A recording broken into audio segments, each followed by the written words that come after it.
Good evening, everyone. This is Susan Henderson-Udis, the president of the Rose Tree Media School Board, and we are very happy to have you all join us virtually tonight. Just a reminder as far as why we are having this meeting virtual. This is because it's a good thing. The places we normally hold our meetings, both in Springton Lake and also at Pencrest, are busy. They are being filled right now with student activities. And so because we didn't have a safe place to hold our meetings and to invite the public, that's why we're having it virtual tonight. But we will be back to our normal in-person and live streaming experience for legislative and for the next work session and so forth. So just wanted to remind folks again why we are virtual this evening. Also, as a heads up as well, I know that we did have the link posted for people to submit their public comments. And I just wanted to recognize that we did receive some comments. When it comes to a working session, though, all comments need to be based off of the agenda. This is different than a legislative where people are welcomed to speak on anything before the board. But for a working session, it has to be something that's on the agenda for that evening. And these public comments, they were not related to tonight's agenda, and then for that reason will not be read. But I do want to assure everyone who submitted a comment that we have them, we have saved them, and that administration and/or the board will be in touch with responses. So they will not be ignored. They're just not going to be read into the record tonight because they don't pertain to tonight's work session agenda. So with all of that said, I know that you obviously cannot see us all here, but we are all here and we are ready to proceed. So why don't we start with finance and operations, please? Okay, so the agenda has the fire inspection renewals, and if there were not any questions about those four things, sorry, we'll go back up to the top, and Mr. Cini Dennis can go over the bid award for the Indian Lane Elementary Parking School. Yes, good evening. Yes. We had our bids were received on February 2nd for the Indian Lane parking. As you can see from the tab sheet, we had 7 bidders. The low bidder was Gessler Construction Company at $948,000. You can also, if you look at the bids, you can see how very close they are. So this does really reflect, unfortunately, our market conditions today. And I see that we have a hand up from Ms. Gusick. Sure. And actually, Dennis, you're leading into my question here with the market conditions. So I know we have a couple of projects planned for the year. Do we have basically a place as we get further in the year where we're able to pull back on some projects if we're finding that all of these that we have planned are coming in a little bit higher because of the current market? Yes, Jackie, I'm certainly hoping that our estimates that we have increased over the past year are conservative enough that we'll have some money left over. That's my hope. But yes, I mean, we certainly can, pull back on some of those projects. We have alternate bids that we put in them. So let's see how they come in. Like I said, I'm hoping that we're very conservative on our estimates. Right. But I was hoping the same on this one too, to be honest with you. There's no hope these days. So I know there's not. I can't figure it out anymore, Jackie. Really. Me neither. Thank you, Dennis. Sure. Okay. Any other questions on the bids?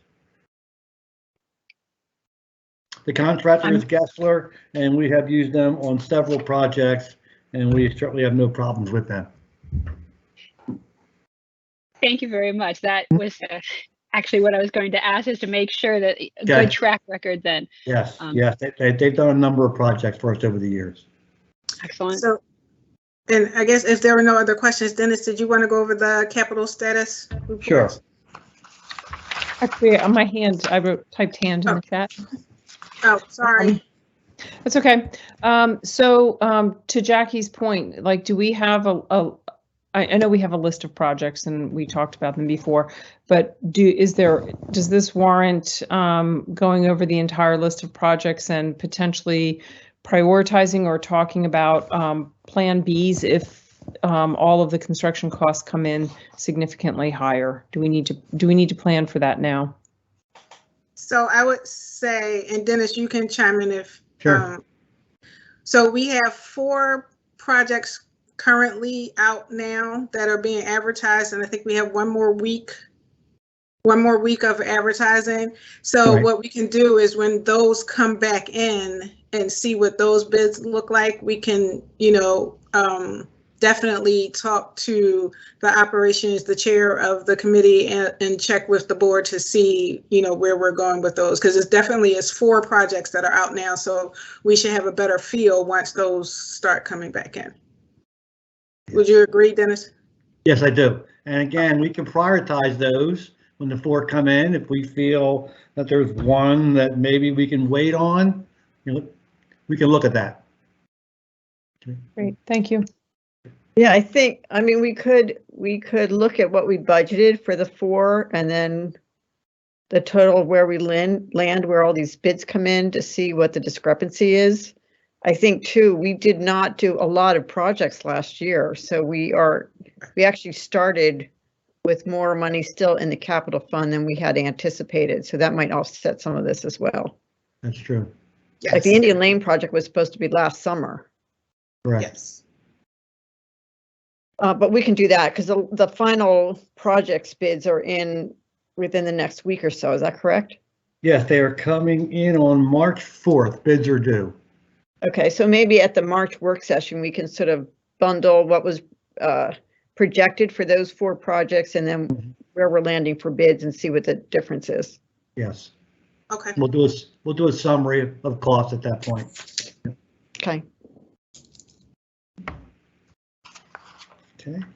Okay, so those 4 will be in on March 4th.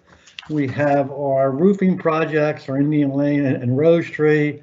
The construction documents are currently in progress. We'll receive their proposal hopefully within the next 2 months. And again, that'll be a summer construction. We talked about Indian Lane. Our existing Pencrest HVAC projects from last summer are continuing.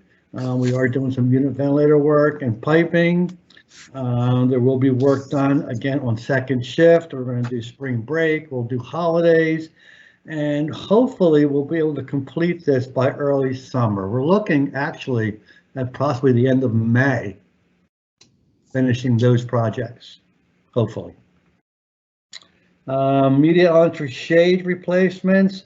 The window survey was done. The shades are in fabrication, and we are scheduled to install those during spring break.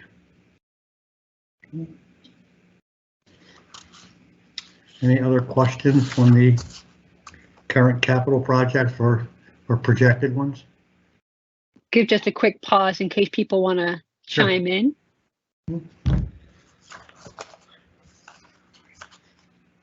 Okay, I'm not seeing any other than it feels in a way like the gift that keeps on giving. I know that because of the prolonging with COVID and logistics and all of that, but it will be really nice to see some of these come to closure.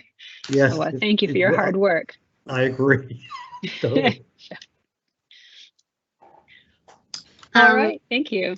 So we will be looking for approval of the Tilly Fire Solutions, Indian Lane, the bid award for the parking lot. There's one change order also, and if there are no questions on any of that, then we'll go to Mr. Baldino so he can talk about the Media Little League, the field lighting project.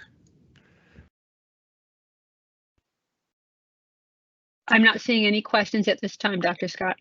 Okay. All right, so Media Little League is proposing that they would like to start fundraising for their group to put lights up at the Little League fields. They're only talking at this point of the major field. The major field would be the one field that home plate points straight at Springton Lake. This is going to be a 1.5 to 2 year fundraising goal. They're trying to fill out grants. They have talked to 2 council members, Tom McFadden and Elgin Akersoy, and they're all on board with it. They walked it with Tom Fadden, who is that precinct councilman. He's on board with it. And they're just looking for the board to give them the okay that they can move forward with putting lights up. Mr. McFadden has also agreed to walk to the neighbors with Josh Steinberg, the president, and to go over the lighting project with them. So everybody's comfortable that's on our board. We have a hand up from Ms. Fletcher.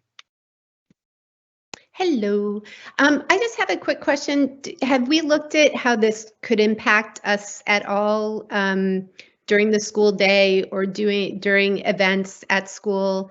And I assume also that they're chatting with neighbors about how they feel about lights going in. So kind of 2 questions. One, does it affect us, or how does it affect us? And the other, our neighbors being asked. It won't affect the school at all. They're over in the corner. It doesn't affect any of our fields. Traffic? Traffic, they come off Providence Road right into their parking lot already for their parking. So it would only include one more game at night. So it really won't impact us because it would be night stuff. Yeah, it basically means that you never get to leave baseball because it doesn't get dark, which is usually when you get to leave baseball for at least Little League. Yes. After it's I'm ball, so grateful. Ball, strike. Yeah, I'm so grateful we're out of that. Thankfully. Yeah, I was just thinking that if we had lights, I'd probably still be there at 10 p.m., right? Oh, yeah. So it won't affect like the day because it's really just their ability with lights to go a little later into the evening. The second part of that question is Thank you. Yes. Mr. McFadden and Josh Steinberg, after the board agrees that they can put up the lights because they need your approval to move forward because it is our property, but it's school district's property. Then they would approach the neighbors, all the bordering neighbors that would be affected by the sight of it. They'd be LED lighting, so there won't be overflow, so it'll just be on the field itself. Ron, does it increase our liability at all in any way? Any of that impact us? No, it's on their insurance, and we're listed as an additional insured, so that any group that comes on to use our property has to list us as additional insured under their insurance.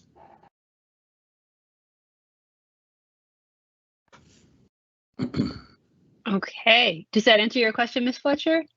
Yeah, I couldn't tell by your face. Okay. All right. thinking. So the next hand we have is Miss Lane.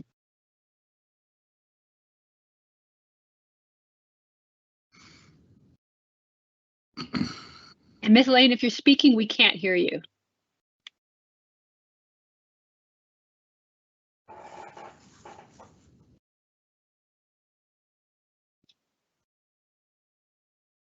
All right. I don't know if, hopefully, I'll check to see if Miss Lane is having some troubles. Go ahead to the next person. Okay, in that case, Miss Guzik, go right ahead. I think I would prefer to hear from the neighbors before sort of saying whether or not as a board member, I think this is something we should allow them to do. Just hearing from the new neighbors for the new elementary school, sort of light conditions after hours seems to be a concern. So I would like to know what the neighbors think before we give our approval. I don't know if other board members feel the same way. Looks like Ms. Fletcher is giving the thumbs up. It looks like Ms. Lane, she might have something to say, but her microphone isn't working, so she's going to leave and return. So I think Ms. Schaefer, though, is next and might touch on that. Thank you. So my question / comment was actually the same as Jackie's, just sort of the order of getting that feedback and including neighbors.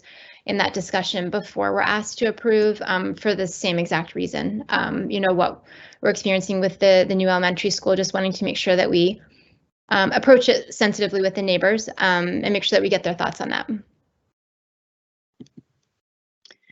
Thank you. It looks like Dr. Napson-Williams, you've got your hand up.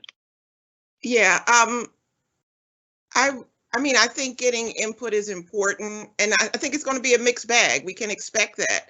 And it sounds like with the lights, they're doing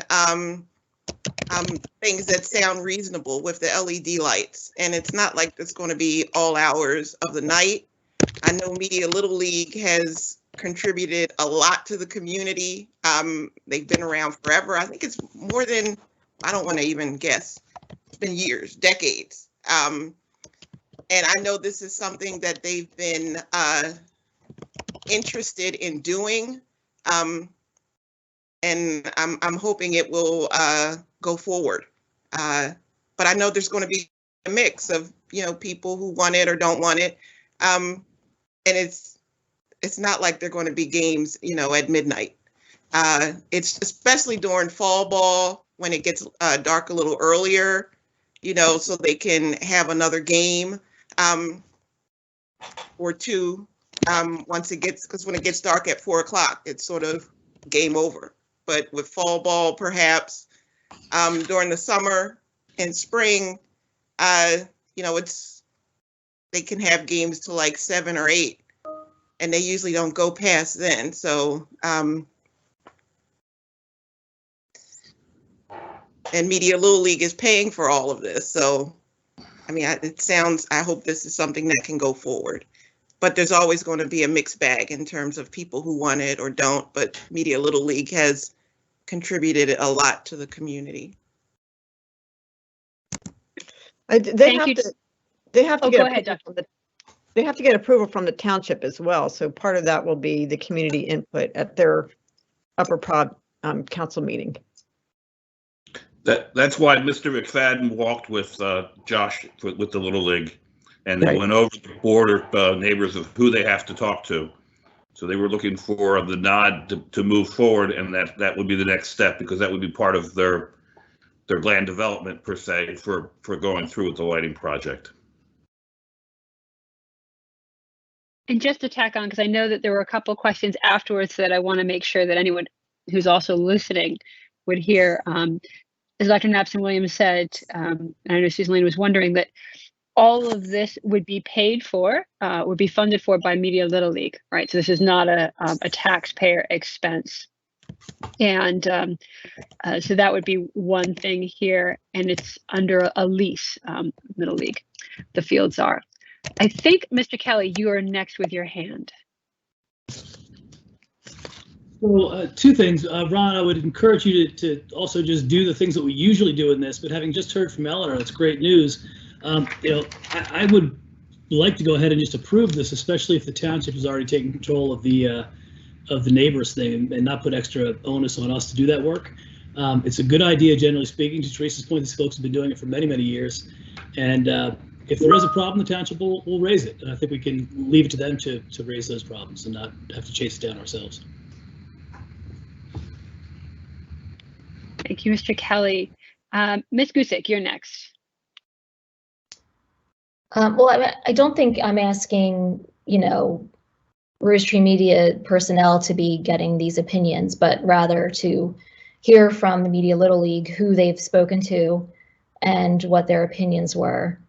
And Eleanor, you mentioned that the township has to do they need a special variance or something in order to have these lights? Council makes that decision when they approach them with this. Right now, they've only talked to the 2 council members. So it would be up to the council and how they make them proceed. Because it's an improvement, what makes it go before council as opposed to just getting a building permit?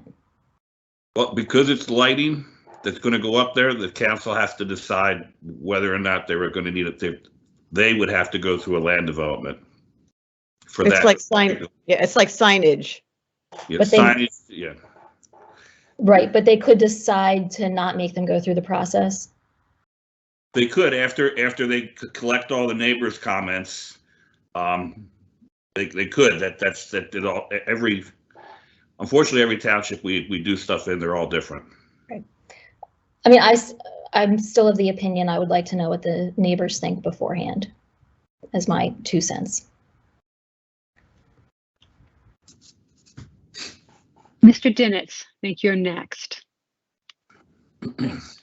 I'm a former Aston Middletown Little League parent, and also I was a homeowner across the street from the field or above the field where the lights would shine at night, and was the president of the Homeowners Association, and I will say that it was a mixed response, as in any kind of situation like that. A lot of people didn't mind or enjoyed having the field nearby, and some people are going to be grumpy about the lights. The rule for us was they had to go out after 10 o'clock if games went that long, which they sometimes did.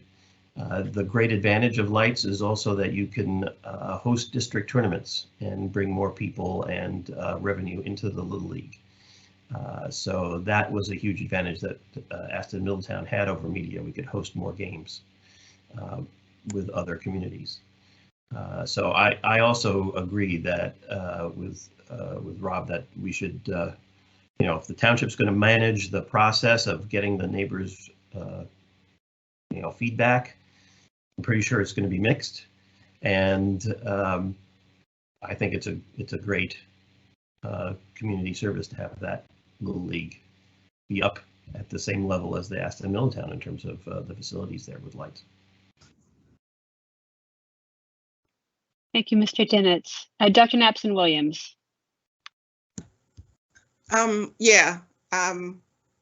To Ken's point, my kids did Media Little League, Ken, and I remember that you guys had lights and we did not. And that was an advantage for you guys. But I support the idea of, saying, giving at least my thumbs up, because we're not the ultimate authority. The township will ultimately decide. And so it doesn't matter in that regard. It's just that this is nothing that's going to cost us money or the taxpayers. This is funded by Media Little League, and it will be an improvement for the community. And the township has the ultimate authority on this issue. So I support. I give a thumbs up to it. And since we don't have another hand raised, I will give my my own view as well. I am for this. I certainly understand and appreciate the need to talk with neighbors, but that is the township's role, and that's what they're going to be doing in this particular situation. My understanding is that Media Little League is coming to us wanting to know if we as a school board, if we're okay with it. And given the fact that we aren't paying for this and we don't have liability for it, and it seems to be, if anything, a benefit to our area, then I am fine with it. And knowing that the township will be doing their due diligence to make sure that the residents as a whole will feel okay. I think, I think this could be a great thing to proceed.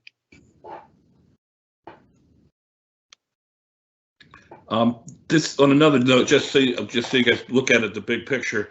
Normally, when we would come to you with a project, we would come and tell you what we're going to be doing, and then we would go to land development after you approved it, and that's when we approached the township for the land development. That's when they talked to the neighbors.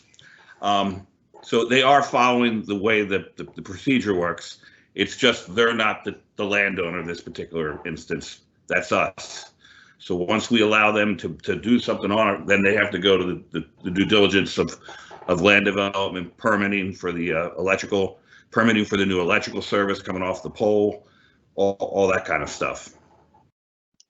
So what you're saying is that we're following totally normal standard procedure, and that this is correct order. The next step is talking to us, and then they go through all of their due diligence that they need.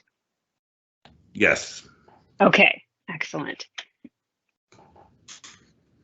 I'm just making a pause to make sure there's nothing from anyone else. Okay, I don't see any other questions right now. Ms. Gusick does have a question. Will this be up for a formal vote?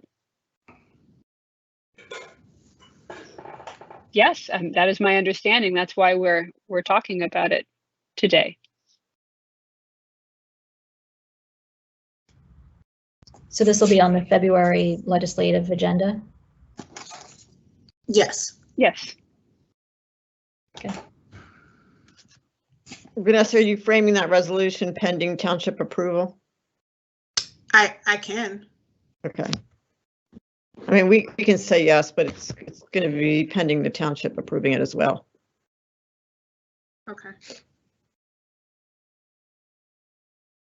And it, just given that this is a long fundraising effort, is there some schedule they're trying to meet in terms of our approval?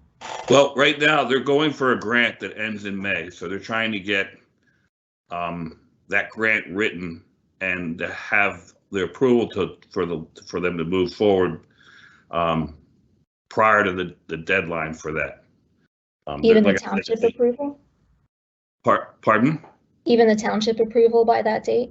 Well, they're looking at ours because they can move, once they have our approval to go through with the project, then they can start putting in the grants to cover it. This is a very, very expensive project, very expensive.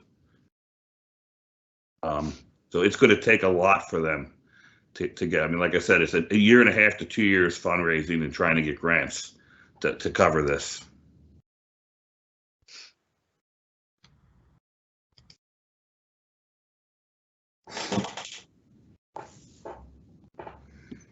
Okay. I'm not seeing any other questions or comments. Shall we continue? Okay.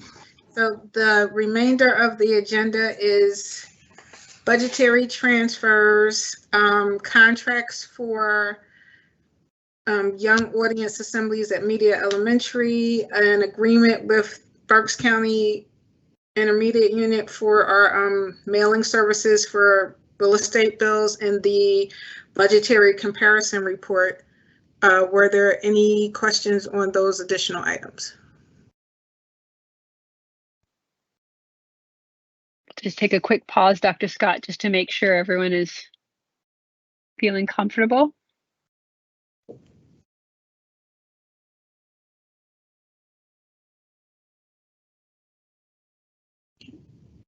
Okay, I'm not seeing any questions or comments at this time. Okay, so seeing no questions, the next Finance and Operations work session is Thursday, March 10th, and we will have a special meeting on March 15th at 6:30. That will be a budget work session only. And that concludes our report.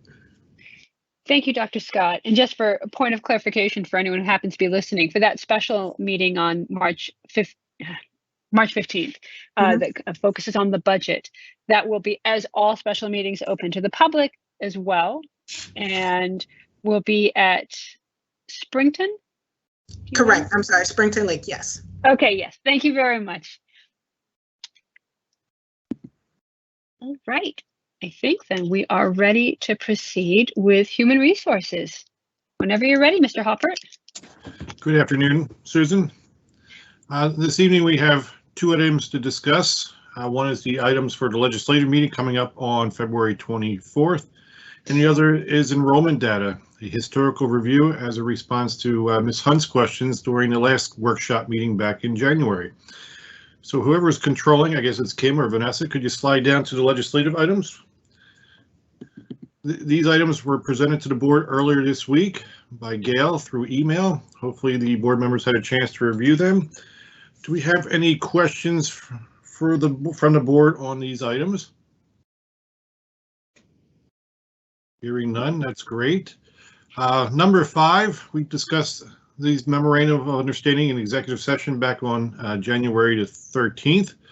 These are the second of the 4. We had 2 in January, and here are the other 2 coming forward for the board's approval on the 24th. And Mr. Hopper, I just wanted to make sure, upon my notes from our conversation and then looking over the information you provided, I didn't see any changes or anything like that. There were no No, actually, differences? the association was agreeable to what we presented to them. Minus a couple of grammatical stuff. They were fine with what we had instructed. And they're ready for approval by the board as well as the association on the 24th. Wonderful. They like grammatical stuff. Well, that is good. They are educators, and I will take that. So I'm glad that substance-wise, we were all in agreement, though. Yes. So the enrollment data, as requested by Shelley, we have a historical review of our student enrollment data.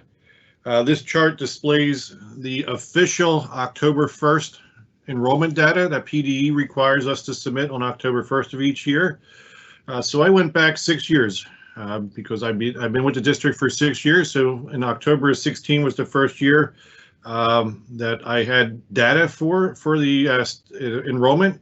So you can see from 2016-17 through the actual numbers for 21-22, we have increased by 214 students. Now, the change at the high school over these past 6 years, from 16-17 to 21-22, we saw a -1 drop in students from 1230 to 1229. The middle school has increased by 27 students, and then our elementary schools have increased over the last 6 years by 188 students. So as the board's been hearing from Eleanor, and prior to that, Mr. Wygo, this district is getting larger at the elementary school level.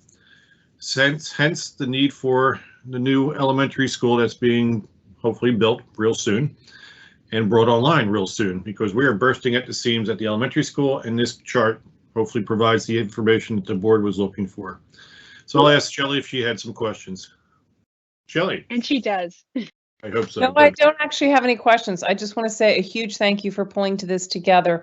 You know, I started attending those planning meetings. I think the first one was held in June of 2017 or June of 2018, looking at the projections for years in advance. So I know the district has paid attention for many years. I also know we've had some very large developments, namely Franklin Station and some other places, which are directly impacting some of the schools that we are trying to alleviate with the new elementary school, that being Rose Tree and Glenwood especially, and creating a place for a lot of the students who currently attend those two schools to attend, since there is so much growth in them now, in the existing schools now. So this is, I guess, not super surprising that our middle school and high school are kind of almost at a 0 point, but our elementary schools are experiencing all the growth.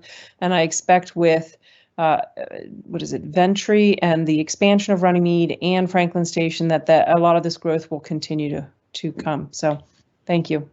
To your point, Shelley, look at Rose Tree Elementary School in 16-17, 381, this year at 426.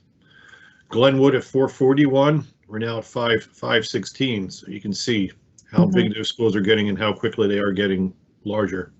And, you know, as we welcome all these new neighbors into the Franklin Station development, we know that a lot of new developments have children or plan for children, and lots of new families move into these types of neighborhoods. And so we want to make sure that we have space to accommodate all of the students. And I see that number at Glenwood, and not surprising, and yet we, you know, just want to make sure we accommodate everyone. So a lot of hands. Thank you. Yes, we have Mr. Dinitz up next. Yeah, I also want to add my voice to Shelley's thanking you for putting together these numbers. It is really revealing about those two elementary schools in particular, and to note the fact that, you know, school boards before us have identified this as an issue going way back, and the trends that they saw have continued and have only, I believe, accelerated with the new construction. So I do want to ask just one question about the projecting numbers. They look like the growth you expect next year anyway, not to be particularly significant. And I was wondering what the rationale there is. Ken, we utilize Bill Montgomery's firm for enrollment numbers. He does the projections for the district. So in late October of this current school year, he provided us with his annual report, and these are the numbers that he presented to us. We're not running the mathematical formulas to calculate these numbers, so we probably could do that, but we're utilizing a professional firm. So they do look a little flat, right? Right, yeah, compared to, I mean, I don't know, and how did it compare like the previous October? Were they also flat, but then there was more than they projected, or how accurate have they been? They have been extremely accurate, Ken. I do track that, and we look at that on a monthly basis in our cabinet meetings. He's very, very close. And when I say close, maybe a student or two in either direction in each of the grades, because he predicts each grade for us as well, kindergarten through 8th grade, and then obviously the high school by just enrollment. But at K through 8, he's very, very close. He's been pretty accurate. If we go back to the report that he put out several years ago for us, we're pretty well on target if you go back to that particular report from maybe 4 or 5 years ago. All right.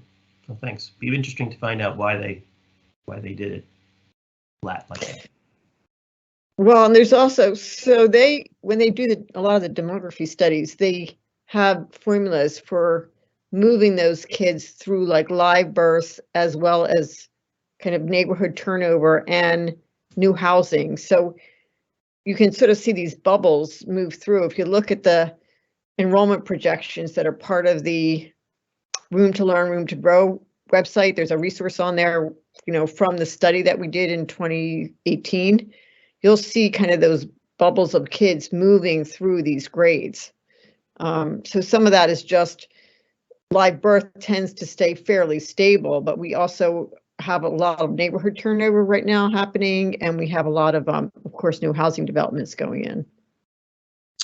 Yeah, I think the wild card typically is the housing turnover. You just can't predict who's going to move out and who's going to move in. You can predict live birth, you can predict housing starts, but the turnover is a more difficult one to predict if you talk to Bill Montgomery or an expert in that field.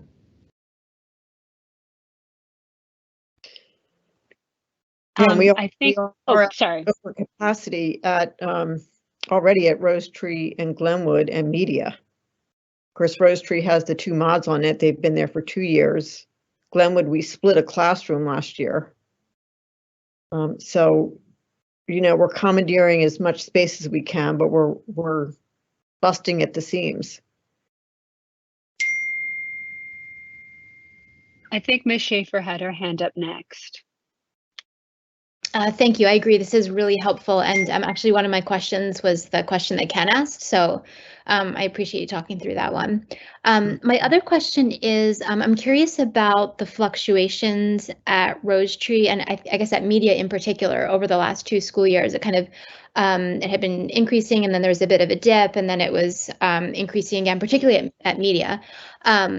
I'm just wondering if you have a sense of what explains that. Does it have to do with the pandemic and how students were choosing school or some other factors? Do you have a sense of that? Kelly, I think if you're looking at 457 enrollment for 2021, it could be driven by the pandemic, but I'm not 100% sure. I'll let Eleanor maybe take a guess too. Are you looking at Media? Yeah, Media. Yeah, Rose Tree, and I guess, I mean, Media, and at Media in particular, I think it's a bit more noticeable. You know, in 1920, we were at 470, and then it dipped down, and then it looks like it shot back up for the 21-22 school year. So I'm just kind of curious about that, that piece there. Yeah, so some of that is, you know, again, as you look at these bubbles of cohorts moving through, that 470 in 19 or the 457 in 2021 may have been a 5th grade class. It was a large cohort that was going to bubble through to middle school. So that 5th grade cohort drops off. And then when you look at a jump between 457 and 492, sometimes that's a combination of a larger live birth, so more kids entering, and when housing developments are coming online. So for Media in particular, that's when the West End Flats came online. And so you see some of those impacts on enrollment. Mm-hmm. Yeah, that makes sense, Eleanor. Thank you. I was wondering too if it might have, I'm curious if this applies to our district, if there were more families than usual who might have chosen to keep their children home for kindergarten or to delay their start to kindergarten in that 2020 to 21 school year, and then maybe they were reintroduced to the district in 21-22. Is that something that we've experienced here, or not so much? I don't know, Kelly. I would say that we probably have a pretty typical entering kindergarten class. In other words, we don't have a significant amount of kids who are a year older than they would have been when they entered kindergarten. Okay, yeah, thank you. I think that's really helpful. And your point about the sort of bubbles that come through, I remember we've talked about that before, and the projections that we're seeing for upcoming years really being less about bubbles and more about consistent trends. Is that right? Right. So if you take a building like Glenwood that has 109 first graders right now, 109 first graders, you know, that 109 is going to be there 2, 3, 4, and 5. And that's still without the some of those housing developments coming online, some of those housing developments, which are quite large, coming online. Yeah, thank you. And Ms. Hunt has her hand up. Oh my gosh, so you just said 109. So that's, you know, in a school that holds 6 grades and has about 500 kids, that's a disproportionately large class for sure.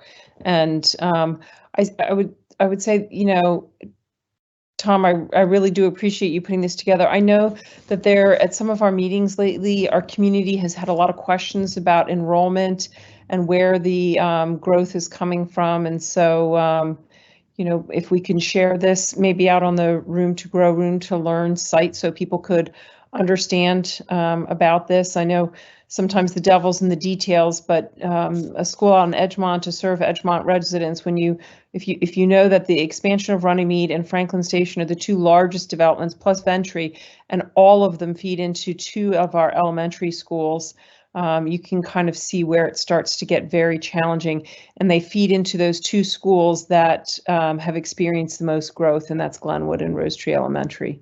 So if we can help our community understand that, because there have been so many questions about it, it would be, I think, a real help to everyone. Thanks, I appreciate it. And I think, Shelley, some of that is on the FAQ part as well, but yeah. Part of what we have been explaining is that right now there's about 179 students from Edgemont Township that are in Glenwood. Yeah. And I think also with the new housing development, with the new housing developments that come online, there's actually a calculation you use. It's not like a one-to-one. If you're going to build 34 townhomes, for example, you don't count 34 kids. There's a calculation you use depending on the type of housing it is, as well as the price point. And so when you do that calculation, you have about another 211 kids projected to come from Edgemont Township. Yeah. So, you know, that's half of an elementary school right there. And that's, we're only, you know, we're talking about the schools being Edgemont Township and the students who live in Edgemont Township, but there are also students potentially from the northern sections of Middletown Township that could also go there, because those kids are going to be pinched in Glenwood Elementary School as well because of all the influx of students. So it's, you know, when we talk a lot about it being in Edgemont and all the students in Edgemont, but I think the school might have catchment from some other neighboring townships at the northern ends of them. Yeah, oh, it absolutely will, for sure. Yeah.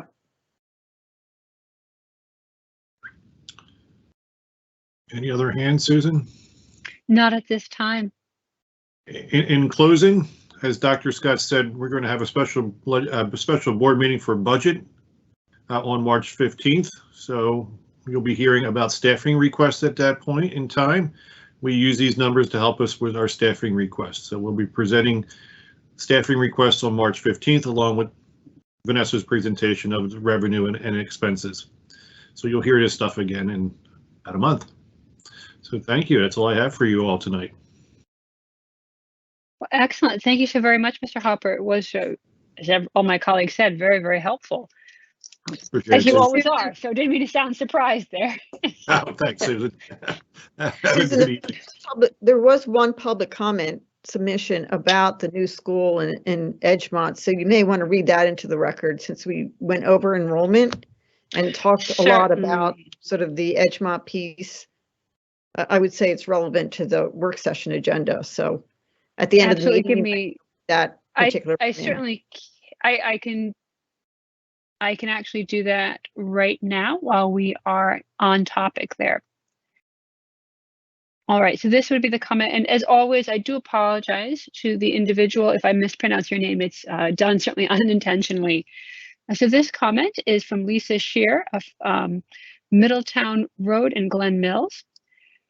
It says, Edgemont Township has a population of 4,200 people with an average age of 50. Why is millions of dollars being wasted to even see if a body of land is capable of construction?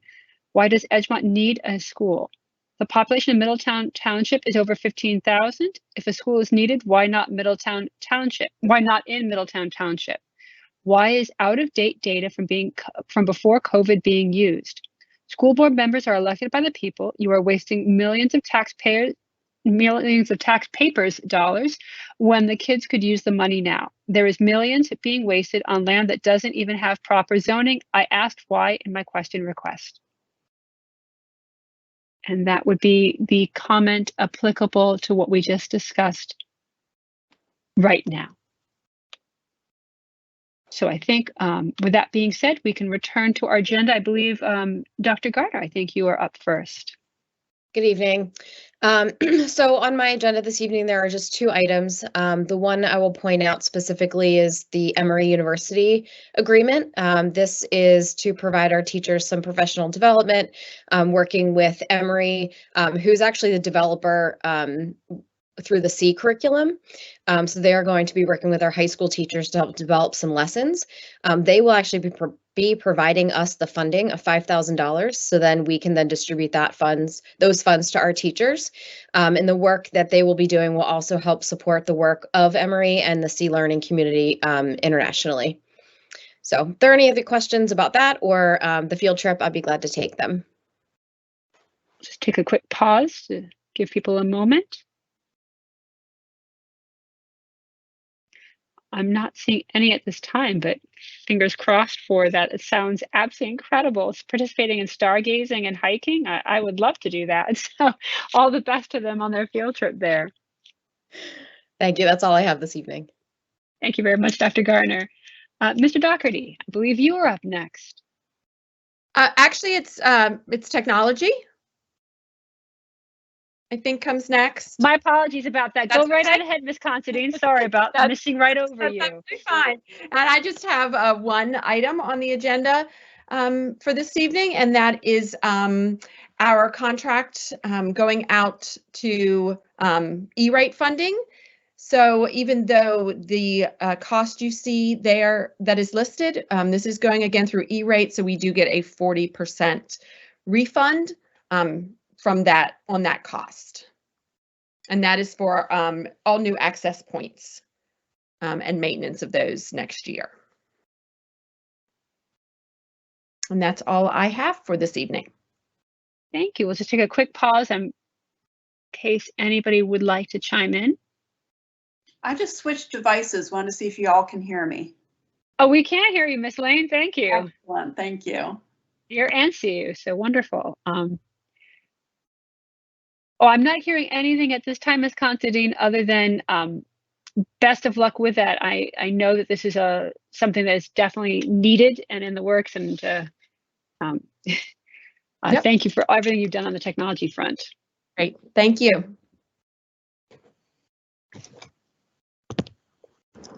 Okay, are we doing calendar? I believe so. Okay, so this is the proposed calendar for next school year. Just a couple things to point out. We are returning to an after Labor Day start for students. So the first day of school for K to 6 and 9th grade is September 6th. And then the 7th, 8th, 10th, 11th, and 12th graders return on September 7th. Teachers come back, new teachers come back on August 22nd, and our returning teachers come back on August 24th for several days of professional development. Our last day of school is slated for June 16th, which is a half a day. That includes 2 traditional snow days. We still have the ability to have an FID or flexible instructional day for a weather emergency. So we will if needed, be using that. Just a note of that brings us to 180 days. If we would need to have a school closure for more than 2 days, a full school closure, we have the ability to use May 16th for 6th through 12th grade as a school day. So even though we have 180 days on there, we're quite tight with the hours requirement for secondary. We're at 997 and the requirement is 990. So in the event that we don't have sufficient hours, we would bring students in on May 16th, just at the secondary level. We have enough breathing room at the elementary level, and the elementary buildings are used as polling places, so we would not have students in session that day. We are still looking at the end of some of that early dismissal days. These are the early dismissal days at the elementary level for some additional planning and prep time for teachers, particularly January 13th and February 16th. On the calendar, it says 12/20. We're still working around that time a little bit. It may be around 12, depending on transportation and hour requirements. We will also be trying to hold PM kindergarten on those days using a substitute teacher so that we have a more equal balance of AM and PM kindergarten sessions. And that's it. Just take a pause to see if there are any questions. I know that in years past, it was a bit of a moment of difficulty for folks to have to start before Labor Day. So hopefully folks feel happy about starting after Labor Day again. My kids are going to get stir crazy, but we can certainly deal with that. So yeah, I think that was the proposal when we changed the last 2 years for a pre-Labor Day start. The understanding was that when Labor Day fell at a more reasonable point in the calendar, we would return to the traditional after Labor Day start. Well, certainly much appreciated. I think, Mr. Dinitz, do you have your hand up related to this, or was that to something previous? Well, I did. I know Mr. Doherty's report is supposed to come, but I also I did want to ask about those wireless access points. Is that for all the buildings? Quick question. Is that for Krista? Yep, Yeah. that's for me. Yeah. I'll be happy. So the contract that you're seeing right now is not for all the buildings. However, we are going to purchase the remaining access points without using E-rate. They're not eligible for the E-rate funding. So yes, as of the coming school year, we will be replacing all the access points, including those at the Ed Center, so that we're all on the same kind of level of these, and it's going to be kind of consistent and help us with our troubleshooting and just our maintenance through the year. So every building will have the same device. So but this is for all the school buildings then? I believe that, and I apologize that I don't know that. That I believe is only for 3 of the buildings. Okay. Just the access points that you see there. There'll be 107 of them. Okay, great.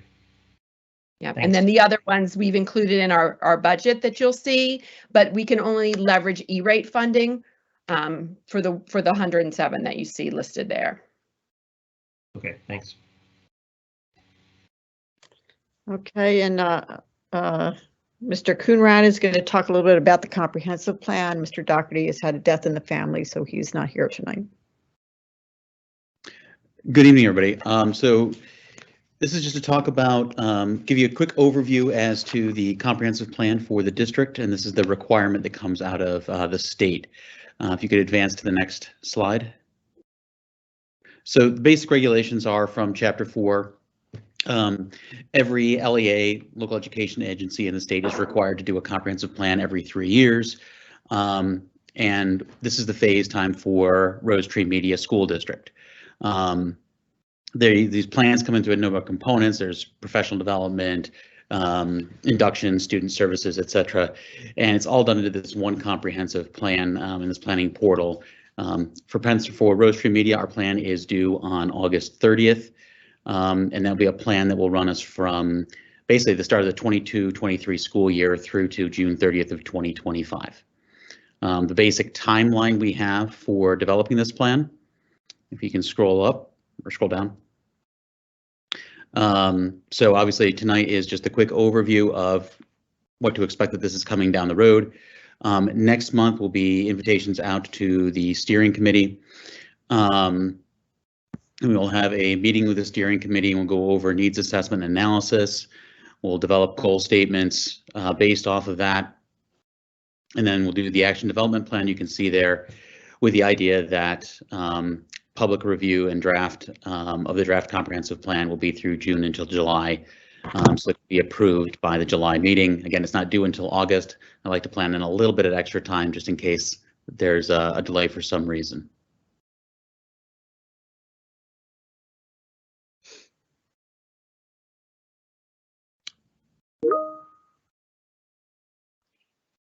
Go ahead, Miss Lane. Hi, so being the first time that I've personally been involved with the comprehensive plan, this is interesting to see how it all falls together. 2 questions for you. If you could tell us a little bit more about who typically sits on the steering committee for this. And second question, with the timeline of a July approval, correct me if I'm wrong, we typically don't have a July meeting. So how do we work that out? Do you think we'll add a July meeting? Do we need to try to finish this up by June, or can we vote on it at the August 4 meeting? You can vote on it by the August. It's not due to be submitted until August 30th. So there is time built into that. As to who sits on the steering committee, within the regulations, different components of the comprehensive plan have requirements for different positions. So board members, community members, parents, teachers can be selected to be on the board meeting or the steering committee, and that's all that will come up within the next meetings. Very good, thank you. You're welcome. And Ms. Schaefer. My question was actually answered. Thank you. Then Ms. Gusick. Yeah, I mean, one of my questions was, I have 2 questions. So the first, I noticed in the last comprehensive plan, there weren't any board members who sat on the steering committee. So my question was, do you plan this time on including board members in that list of invitations? Yes, that's the plan. Okay, and then could you explain the difference between the comprehensive plan and a strategic plan? And is there a reason that this is a 3-year plan and a strategic plan is 5 years? It seems that they don't align. Is that just because that's how the regulations are? So the comprehensive plan is what's required by the state and is required under the state laws and regulation. Okay.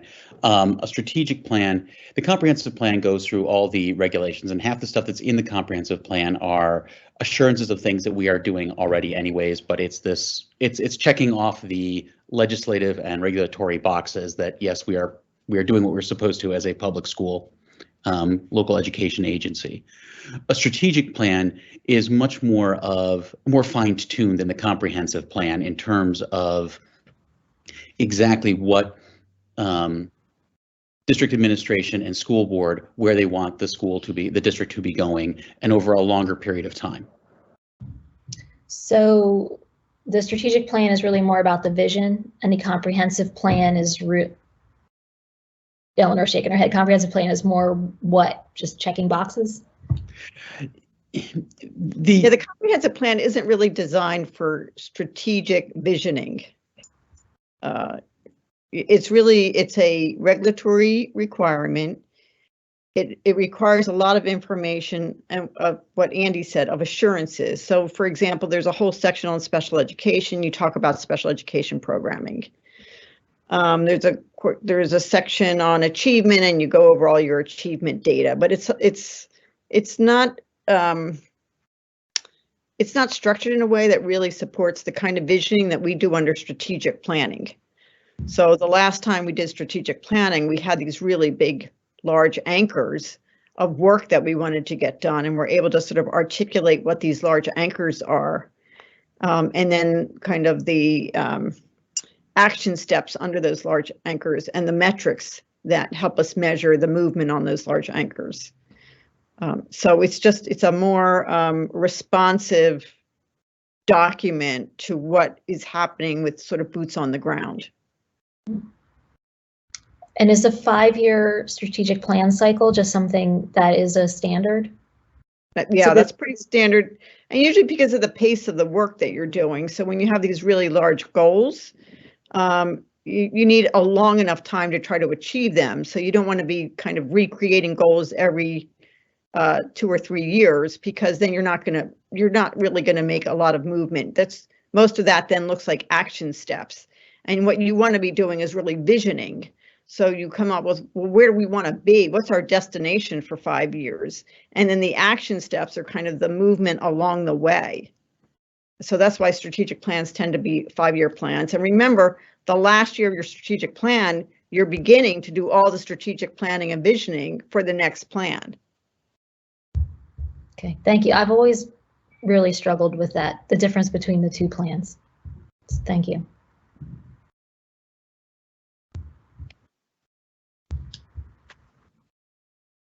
I think those are all the questions at this time. Please continue. Oh, sorry, Hillary, I didn't see your hand for some reason. Go right on ahead. No worries. Just really quickly, anytime I hear that community members are going to be invited to participate, I'm always looking to expand our number of community members and the diversity of our community members that participate. And perhaps this is something we'll go over in the next meeting, but I just want to put it out there. If there's a better way to look for more people to participate, because I think that typically we see the same faces, which happens, but if there's a way to kind of expand that, I think that would be really helpful. Okay, will do. Yeah, and there are some requirements to that. So, for example, like during to do the special education piece, you have parents who have children with special needs. So the last time I did comprehensive planning, when I was director of pupil services and special ed, I was kind of immersed in that part. And so we had a lot of those community members were either teachers of special education programs or, they were parents, but whose job it was to be a teacher, right? So they had sort of this perspective, this professional perspective, as well as this personal perspective, and trying to kind of get some of that voice into the comprehensive planning. And if I may jump in quickly as you're talking about the special education plan, our plan is somewhat separate from the full comprehensive plan, and it's due a month prior. So you'll be seeing me present the special ed portion of the plan in the spring, probably April as well. So we can go over that part of the plan because it's very different and separate than the actual comprehensive plan that Andy is talking about. Thank you, Dr. Gardner. That'd be very helpful. I know that Ms. Hunt, you also have a hand raised. Yeah, thanks, Hillary, for raising the issue of the community and making sure we get a good representation of the community. And I'd just like to propose that, maybe there's a way to allow our community members to know about this opportunity and to raise a hand to participate. So it isn't always people that are necessarily known to us, but people who take a specific interest in this. I mean, I know we can't have everybody, but certainly letting people know that it's an option would be great. Okay.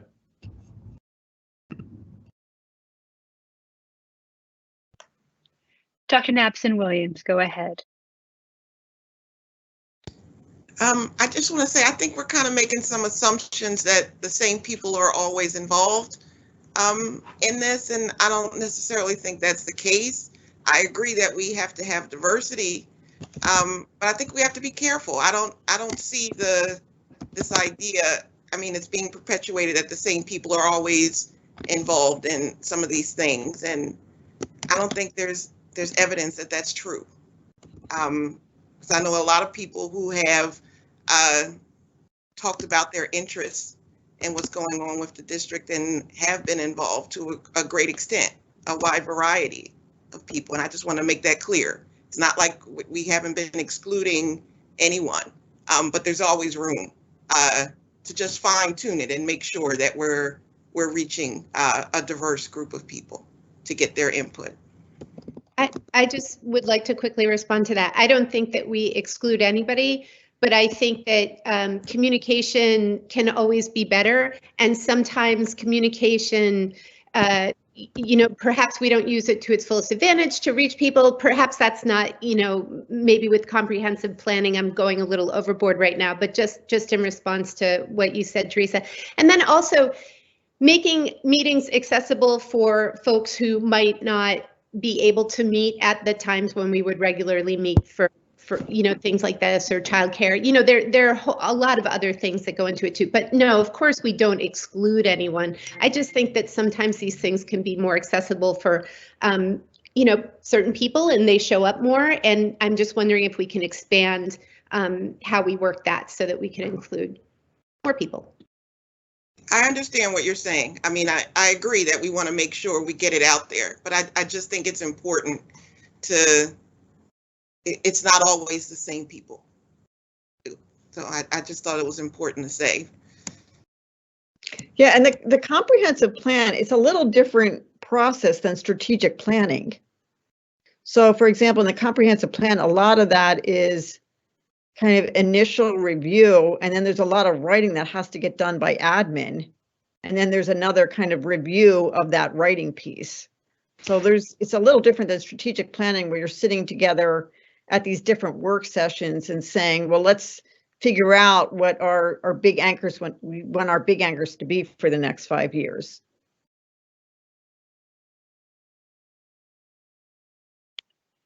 Ms. Schaefer, you have your hand raised.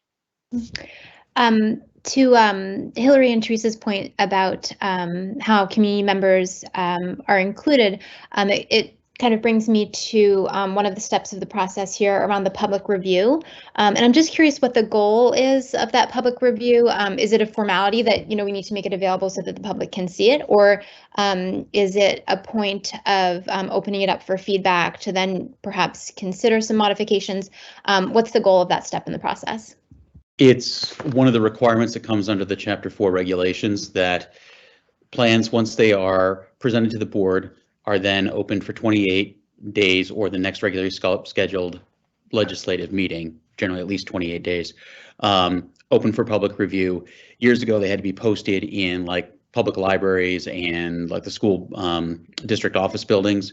Now they say they can be posted on the school's website. And then at the end of that time, again, it says, is there a further comment? And then you go forward. Oh, thank you. And while we're waiting for a second to see if anyone has a question or comment, just going back for a second, and I apologize, I think it was Ms. Lane who first raised it. You mentioned that there's some wiggle room, some time packed in there. It doesn't have to be submitted until August. I'm assuming that this particular, since this is already going to be posted to the website, if we should correct the timeline so that at least it's clear that the school board will be voting to approve in August. I don't want anything to be. Yep. It's a very small thing, but I hate to avoid any confusion down the way about when exactly it is, especially if we're saying that the public has a chance to review it from between June and July. So, yeah, not a problem. Thank you.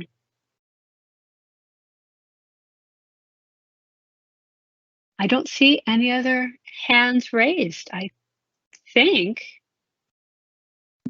that is everything. Thank you very much for sharing all of this, and all the best to Mr. Doherty during this difficult time for him. Well, with that said, I do believe that we have concluded our agenda for tonight's working session. We do have a hand now from Mr. Dinitz. Go right ahead, Mr. Dinitz. I was just waiting for you to end the agenda before I ask my question, if that's appropriate. Certainly. Yeah, so I know it's not on the agenda, but I do want to ask, at our last legislative meeting, there was a lot of conversation around the masking rules, and in the last couple of weeks, the context of things have changed a lot around us with other school districts, with infection rates, with different kinds of conversations in the media. And I'm wondering what you're thinking, Dr. DiMarino-Linden, about possible next steps. Sure. So the last revision to the health and safety plan, which we did at the January 27th legislative, we go to mask optional when we are under, when we are out of high or substantial. And that's pretty much aligned with the CDC guidance. There's a lot of nuance to that guidance now in terms of local interpretation of what's happening here in our region in particular and in our state. And I think Omicron has behaved as it was predicted to behave, a very steep, dramatic incline and an equally dramatic decline. And that's what we've been seeing, going from about 1,500 cases per 100,000 in January 1st, all the way down to, I think we're at something like 237 as of last Friday. So it could be that by the time we hit the end of February, we will be under substantial, which is under 50. We could be, in which case we would not need any revision to the health and safety plan because the current plan would provide us with being mask optional because we would be under that transmission level. If it looks like we're not going to get to that level by the end of February, I think we're going to have to again come back to the table and have a discussion about whether there's any nuance to the health and safety plan and masking, particularly in light of the fact that the medical professionals are indicating that we ought to be thinking seriously about moving to a mask optional environment because Omicron doesn't have the kind of serious illness because of our level of vaccination in our region and because of the impact of continued masking on children. So, you know, again, interfering with, we think, some of the learning activities, particularly for the little ones, and the social communication and just natural emotional reciprocity that happens when there's a full face versus a half a face, right? So I think there is a general feeling that we need to be really paying attention to that piece and moving away from masking. Some of the districts around us have gone mask optional already or about to, maybe in another week or two by the end of February, the first week of March. And we'll also have that data, you know, we'll have data that says what's the impact of that. I do think if I come back with a recommendation for a revision, it would be about looking at our local incidence rate, particularly what do we see in our buildings? How much COVID is arriving at our doors? And if it's less than a certain percentage, that we ought to be moving to a mask optional environment. So that's kind of what I'm keeping my eye on. I will probably be sending out some communication to the community because I've gotten so much email and, you know, people, they want the masks off, right? I would say the majority right now want the masks off. There are still some folks who would prefer that we stay masked until we're under substantial, but I feel like the tide is turning a little bit and people are feeling less anxious about moving to a more normal environment and feeling like there's a need now to really kind of learn how to live with this as it becomes more endemic, right? So I will probably put out some kind of communication when, I'm not quite sure. I want to look at what this week's data looks like from the community transmission level so I can maybe predict a little bit about what the next 2 weeks will look like. So if it goes down below 50, or if we end up passing a revision, what's the time frame from that point to when it would be mask optional? If you're under 50, you're mask optional. So at that moment, okay. Yeah, at that moment, and the same thing with you know, under our current plan. Even if we revised it at the February legislative meeting, you could make it. You could implement it that following Monday, for example.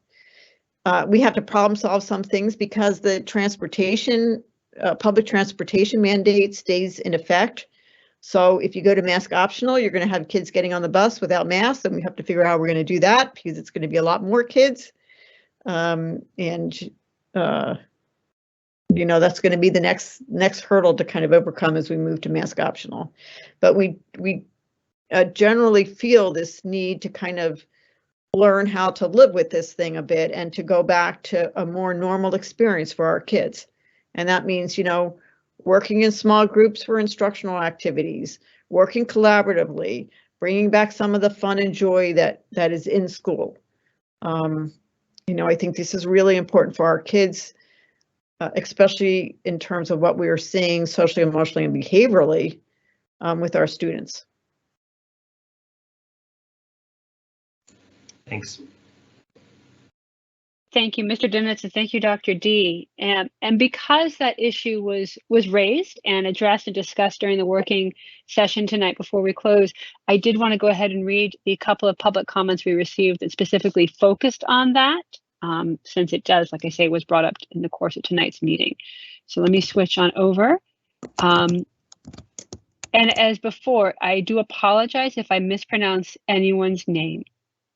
Shelley has a hand up first, Susan. I see, yes. Okay, go right on ahead, Ms. Hunt.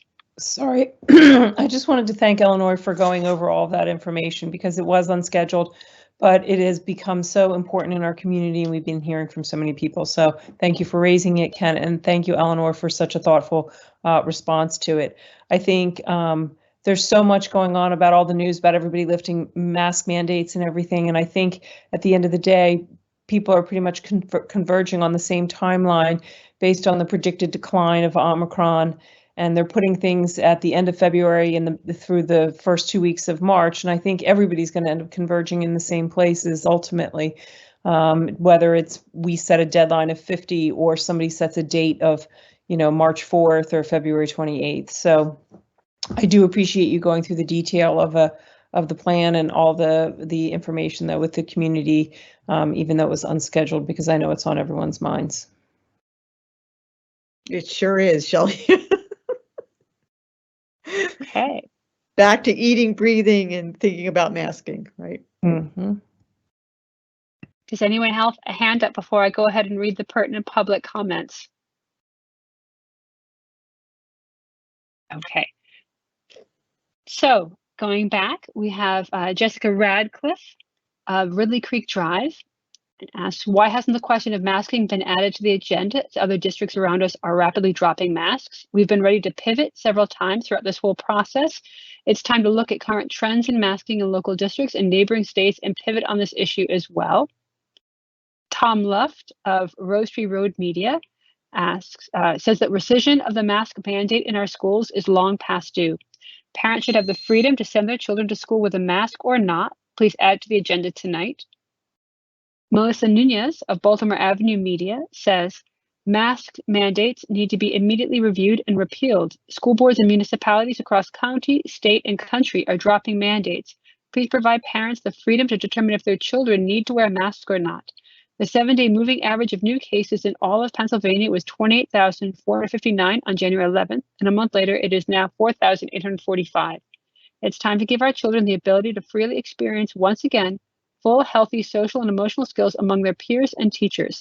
Almost 2 years of this missing ingredient in our schools is too long, as they have had adverse side effects that we will not truly know the immense impact of for years to come.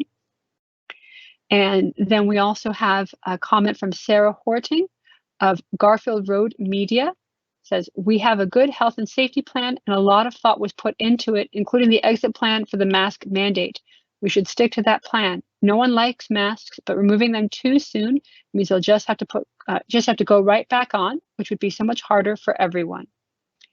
And those conclude the comments that we received in relation to masking. And since that issue was just raised, we wanted to go ahead and include that in tonight's conversation. Any other hands before we close here? Okay, just as a friendly reminder, we have our legislative meeting will be, of course, in person at 7 o'clock at Pencrest and February 24th. And our working session, our next one will be on March 10th, and that will be once again in person and live streamed.